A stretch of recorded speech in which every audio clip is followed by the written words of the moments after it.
इन दिनों पूरे देश में देशभक्ति की एक भावना का प्रचार प्रसार हो रहा है।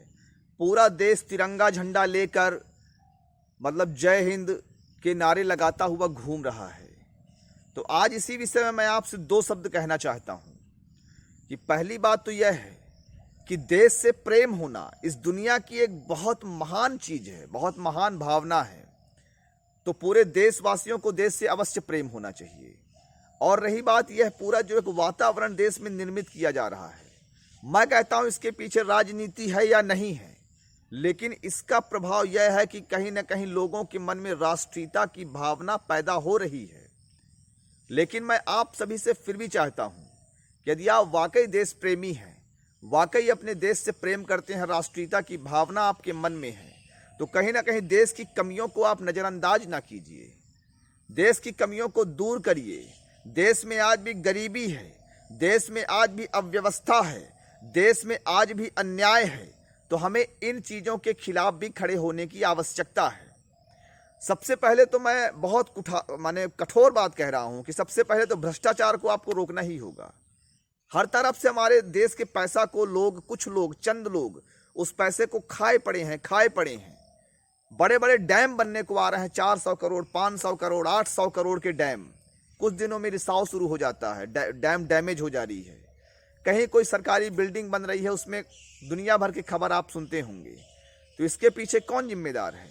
इसके पीछे प्रशासन जिम्मेदार है, नेता लोग जिम्मेदार हैं, और उसके पीछे जनता जिम्मेदार है। सबसे पहले तो जनता को जागरूक होना होगा। उन्हें उन लोगों को मतदान करना होगा जो ईमानदार हों। मैं बहुत कठोर बात कह रहा हूं क्योंकि राजनीति बहुत लोगों की रोजी रोटी है। लेकिन यदि आप देश प्रेम की बात करते हैं, देश प्रेम एक त्याग है। मतलब प्रेम कोई भी हो, वह त्याग, तपस्या, समर्पण से आता है। यदि आप अपने सेवा को बेच रहे हैं धन के लालच, एक बात जान लीजिएगा, धन के लालच में जो प्रेम देता है उसे गलत शब्द से संबोधित किया जाता है। लेकिन यदि आपका प्रेम सच्चा है तो आपके मन में त्याग और समर्पण और सेवा की भावना तो होनी ही चाहिए। तो सबसे पहले तो भ्रष्टाचार मुक्त भारत बनाने का संकल्प करिए। आपके आसपास के वातावरण में, चाहे नगर पंचायत हो, चाहे ग्राम पंचायत हो, चाहे जो भी हो, वहां आपको भ्रष्टाचार के खिलाफ खड़े होना है। सरकारी पैसे का दुरुपयोग ना होने पाए। सरकारी पैसा कहना भी उसे गलत है, यह वर्ड प्रजातंत्र में स्वीकार नहीं करूंगा। सरकारी पैसा वह जनता का पैसा है। अब सरकारी शब्द ही निकाल दीजिए डिक्शनरी से। भारत के संविधान में ये शब्दों को हटा दीजिए। सरकार जैसी अब कोई चीज नहीं। जनता की, जनता की दौलत, जनता की संपत्ति। सरकार अब कोई विषय नहीं रहने वाला। मैं इस चीज का विरोध करता हूं डेमोक्रेसी में।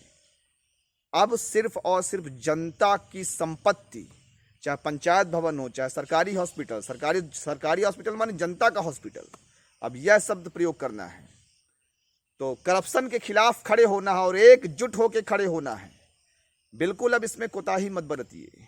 पैसा आपका है, देश का है, और उसे चंद लोग खाएं यह बर्दाश्त नहीं किया जा सकता। उसे चोरी करार देकर, उसे डकैत करार देकर, उसे देशद्रोह करार देना चाहिए और कड़ी से कड़ी सजा ऐसे लोगों को देना चाहिए।